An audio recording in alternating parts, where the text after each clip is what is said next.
पाकिस्तान के पीएम शहबाज शरीफ ने फिर साबित कर दिया है कि उनके लिए आर्मी चीफ ही माए बाप। ऐसा इसलिए हम बोल रहे हैं क्योंकि एक कार्यक्रम के दौरान शहबाज ने सबके सामने मंच से कहा, आर्मी चीफ ही पाकिस्तान को आगे ले जाएंगे। हम दोनों को का मकसद पाकिस्तान को आगे ले जाने का है। ऐसा लग रहा था जैसे आर्मी चीफ जनरल असीम मुनीर पीएम हो और शहबाज उनके कैबिनेट मंत्री। तो ये आप अंदाजा लगाइए कि किस तरह के राजनीतिक हालात हैं पाकिस्तान में।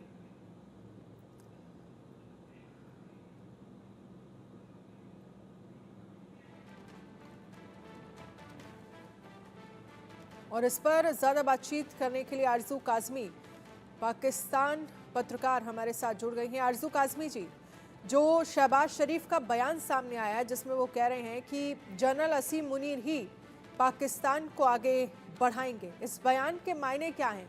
आप कैसे देखती है, इसके जरिए क्या संदेश देने की कोशिश की गई है कि जो भी हैं वो आर्मी चीफ ही हैं पाकिस्तान में? देखिए, ये तो हमेशा से ही हुआ है कि आर्मी चीफ को ही सबसे आगे रखा गया है पाकिस्तान में। कोई नई बात नहीं है। इससे पहले इमरान खान भी यही कुछ कहा करते थे।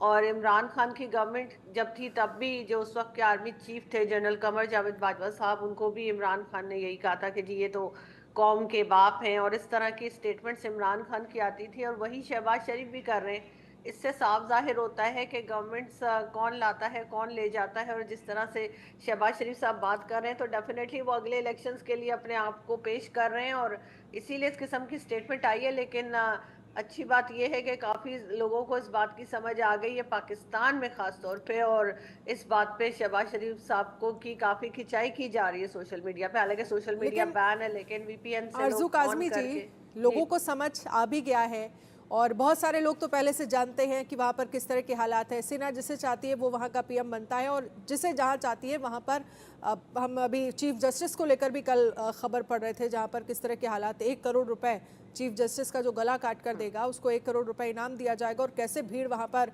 दौड़ी। चीफ जस्टिस भी चाहते हैं कि वो पाकिस्तान छोड़ के चले, हालांकि ये अलग बात है। लेकिन लोगों को समझ में आ भी अगर जाएगा तो फिर फायदा क्या? वहाँ पर अगर इलेक्शन होते हैं तो धांधली हो जाती है। एंड ऑफ द डे तो यही है ना कि जिससे सेना चाहेगी वही पाकिस्तान का पीएम होगा, सिर्फ दिखावे के लिए। पीछे बैकडोर से तो कौन संभाल रहा है ये सब जानते हैं। देखिए, पहले लोगों में इतनी अवेयरनेस नहीं थी लेकिन अब लोगों में काफ़ी अवेयरनेस आ गई है और इसका क्रेडिट डेफिनेटली सोशल मीडिया को जाता है। इसी वजह से सोशल मीडिया बैन किया गया है पाकिस्तान में। मगर लोग वीपीएन लगाकर और वीपीएन के जरिए जो है सोशल मीडिया यूज़ कर रहे हैं। तो कहीं ना कहीं लोगों में अवेयरनेस तो आई है जो पहले नहीं थी और अब लोग जो हैं वो बढ़ के बात कर रहे हैं। एकदम से तो कोई चेंज नहीं आ पाएगा, मैं मानती हूँ। डेफिनेटली अभी वही होगा जिस तरह से जो एस्टेब्लिशमेंट चाहेगी वही गवर्नमेंट आएगी। वरना इस वक्त इमरान खान जो है मैंडेट उनके पास था लेकिन जो गवर्नमेंट बनी है वो शहबाज शरीफ साहब की बनी है। और उससे पहले जब इमरान खान आए थे तब इमरान खान के पास मैंडेट नहीं था 2018 में, लेकिन इमरान खान प्राइम मिनिस्टर बन गए थे। इसलिए यहाँ पर इलेक्शंस कितने सीरियसली लोग लेते हैं वो तो अब लोगों को समझ आ ही गई होगी। कुछ चेंज नहीं होने वाला है लेकिन फिर भी लोगों को काफी हद तक अवेयरनेस आई है और मेरे ख्याल से ये भी काफी बड़ी अचीवमेंट है पब्लिक के लिए। बिल्कुल। और मैं ये भी आपसे समझना चाहूँगी क्योंकि हम देख रहे हैं जिस तरह के हालात पाकिस्तान में, एक तो राजनीतिक अस्थिरता वहाँ पर रहती है और तमाम दिनों से हम खबरें लगातार देख रहे हैं। एक तो लोन तले पाकिस्तान दबा हुआ है और दूसरा वहाँ के लोगों, जो आम लोग हैं वो आम चीज़ों के लिए मुहैया नहीं हो पा रहे हैं। रोटी, कपड़ा, सब्जी, दाल, जहाँ पर भी इस तरह की खबरें आती हैं तो देखते हैं कि लोग भीड़ की भीड़ जो है वो छूट पड़ती है। इस तरह की स्थितियाँ, यानी बेसिक चीज़ें जो है वो वहाँ की सरकार जो है वो वहाँ के लोगों को मुहैया नहीं करा पा रही है। इसका सबसे बड़ा आप कारण क्या मानती हैं? क्या पाकिस्तान की सरकार सिर्फ दिखावे के लिए है और इन्वॉल्वमेंट जो है वो सेना चीफ की रहती है, शायद इसीलिए जो चीज़ें, जो व्यवस्थाएं वहाँ के लोगों के लिए होनी चाहिए उनसे वो दूर रह जाते हैं? मेरा ख्याल है कि जो गवर्नमेंट है उसको जिस सेक्टर में काम करना चाहिए या जिन इश्यूज के ऊपर काम करना चाहिए, स्पेशली जो एनर्जी सेक्टर है उसमें वो कुछ भी नहीं कर रहे हैं। इस वजह से हमारे यहाँ अभी रिसेंटली 2-3 दिन पहले ही फैसलाबाद, जो कि जहाँ पे सबसे ज़्यादा फैक्ट्रीज हैं पाकिस्तान में, वहाँ पे 100 फैक्ट्रीज जो हैं वो बंद हो गई हैं। जो लोग यहाँ पर रहते हैं इस वक्त पाकिस्तान में वो बेसिक नीड्स के लिए बिल्कुल परेशान हैं। उनके यूटिलिटी बिल्स हो गए या मंथली जो एक्सपेंडिचर होता है वो नहीं कर पा सरकार है, लेकिन सरकार को इससे कोई खास फर्क पड़ता नहीं है और उनकी अपनी एक सोच है कि सरकार जी को हम ठीक खास है। फर्क पड़ेगा भी तो उसका कोई फर्क पड़ने वाला है नहीं, सरकार के हाथ में कुछ है भी तो नहीं, ये भी तो स्थितियां हैं वहां पर, क्या ही कर सकती है सरकार जिस तरह के हालात है। आशीष दीक्षित भी हमारे साथ जुड़ गए हैं इस पर ज्यादा जानकारी के साथ। आशीष, पाकिस्तान में सरकार को लेकर किस तरह की स्थितियां रहती हैं ये हम सब जानते हैं, सारी चीज़ें जो हैं वहाँ पर आर्मी चीफ के हाथ में होती हैं, वो जब चाहे पीएम को हटा दे, जब चाहे जिस भी बड़े पद पर किसी को भी लाके बैठा सकते हैं, ये हालात। और अब तो साफ तौर पर शहबाज शरीफ ने बोल भी दिया कि भाई जो भी हैं वही आर्मी चीफ ही हैं जो पाकिस्तान को आगे ले जाएंगे, हालांकि कितना आगे तक ले जा पाएंगे इस पर कहना बहुत मुश्किल है जिस तरह के हालात पाकिस्तान में बने हैं। अनन्या, आरजू से मैं सीधा सवाल पूछना चाहता हूं, आपने सारी प्रस्तावना भूमिका बांधी दी है, आरजू से पूछना चाहता हूं क्योंकि ट्विटर पे मैं आरजू को बहुत सारे वीडियोस देखता रहता हूं। आरजू, पाकिस्तान में डर नहीं लगता आपको? नहीं, डर तो नहीं लगता मुझे, लेकिन ये जरूर है कि रोज के बेसिस पे हम लोग जी रहे होते हैं कि चलो आज का दिन भी निकल गया, तो ये चीज जरूर है हम हमारे जैसे जर्नलिस्ट के लिए यहाँ पर। लेकिन आरजू एक सवाल और, आरजू मेरा सवाल सीधा है कि क्या आप चाहती हैं कि अगर आपको वीजा मिल जाए तो इंडिया में शिफ्ट होना?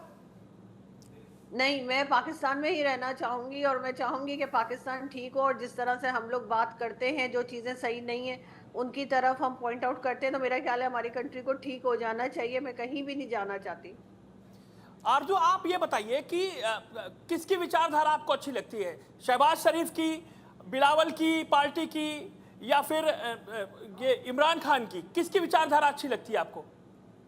देखिए, ये जितने भी पॉलिटिशियंस हमारे हैं ये एक ही लाइन पे सोचते हैं, ये वही स्टेटमेंट देते हैं जो इनको एस्टैब्लिशमेंट बताती है, तो इन सबकी जो सोच है या जो थिंकिंग है वो एक ही जैसी है। जो भी आता है, आपने देखा कि पाकिस्तान के लिए तो किसी ने कुछ भी नहीं किया, चाहे वो नवाज शरीफ साहब हो या जरदारी साहब हो। ये जरूर है कि जब नवाज शरीफ आते हैं, जब शहबाज शरीफ नहीं, नवाज शरीफ जब आते हैं तो थोड़ा बहुत वो भारत के साथ टर्म्स को ठीक करने की बात करते हैं, ट्रेड की बात करते हैं।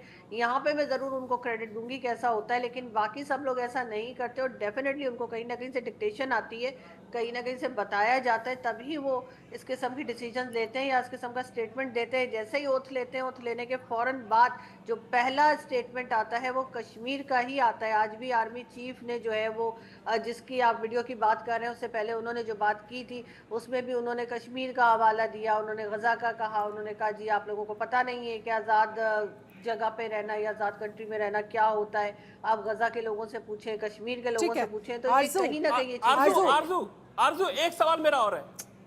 आरजू, पाकिस्तान में आलू क्या हिसाब भाव मिल रहे हैं इस समय, टमाटर का हिसाब भाव है? देखें, ये तो डेली बेसिस पे चेंज होता है, कभी 200 रुपए किलो हो जाता है, कभी 300 रुपए पे चला जाता है, कभी 250 हो जाता है। यहाँ पे कोई एक रेट नहीं है कि मैं आपको बताऊं और कल आपको उसी पे मिलेगा, ये डेली चेंज होते हैं हमारे यहाँ। आशीष, कोई और सवाल आपका? मेरा सवाल यही है कि महंगाई पाकिस्तान में इतनी ज्यादा, पेट्रोल का हिसाब है पाकिस्तान में 275 पेट्रोल है, और इन्होंने जो है वो अभी रिसेंटली कुछ पैसे कम भी किए थे, आई थिंक 7 रुपीज कम किए थे, लेकिन उससे कोई फर्क नहीं पड़ता, 2-4 दिन के बाद फिर बढ़ा देंगे।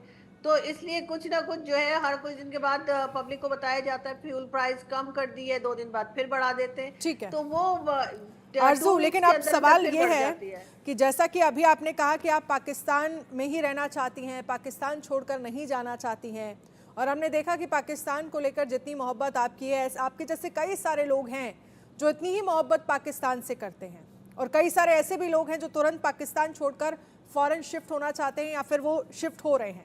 लेकिन फिर भी पाकिस्तान के इस तरह के हालात हैं, वतन से प्यार करने वाले इतने लोग हैं, लेकिन फिर भी पाकिस्तान सुधरने वाला नहीं है। देखिए, ये तो डिपेंड करता है कि कभी कोई ऐसे लीडर आ जाएं, कभी कोई ऐसे आर्मी एस्टेब्लिशमेंट के लोग आ जाएं जो अपने बजाय कंट्री का सोचें, जो अपने बजाय लोगों का सोचें, तो शायद पाकिस्तान सुधर भी जाए। फिलहाल तो हमें ऐसी कोई उम्मीद दिखाई नहीं दे रही। लेकिन कौन है जो बीच से ये बीड़ा उठाएगा कि चलो पाकिस्तान सुधरे? प्रधानमंत्री या वहाँ की जो सरकार है उसी का जो एक तरह से कह सकते हैं फैसले जो हैं वो वैलिड हों, उन्हीं फैसलों पर गौर किया जाए और वो आवाम के हित में फैसले लिए जाएं। कम से कम आर्मी चीफ का जो काम है वो आर्मी चीफ करें, सेना का जो इन्वॉल्वमेंट होना चाहिए देश को लेकर जो बाकी कंट्रीज में होता है या जो भारत में होता है उस तरह का होना चाहिए। ये नहीं कि वो सारी चीज़ें सरकार में उनकी इन्वॉल्वमेंट होनी चाहिए, ऐसा तो बिल्कुल नहीं होना चाहिए। अगर ऐसा है तो फिर सबसे बड़ी जो अगर जिम्मेदारी है तो सेना चीफ की है, अगर पाकिस्तान इस तरह के हालातों से गुजर रहा है।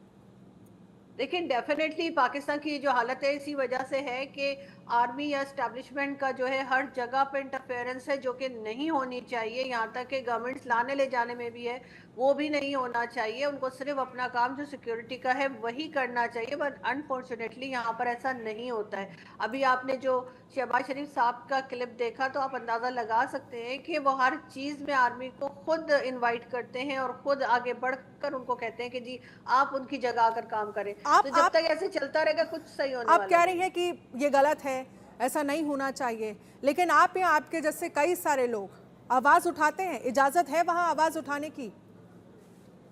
मेरा ख्याल है अगर कोई आवाज ज्यादा उठाएगा तो उसी को उठा लिया जाता है, ये भी आपको मालूम होगा पाकिस्तान में। तो पाकिस्तान में ये इश्यूज भी हैं और उस सारे इश्यूज को फेस करते हुए बहुत से लोग बात कर रहे हैं और डेफिनेटली बात करते रहेंगे। और जहां अभिव्यक्ति की आजादी नहीं है आरजू, आप वहां पर भी रहना चाहती हैं?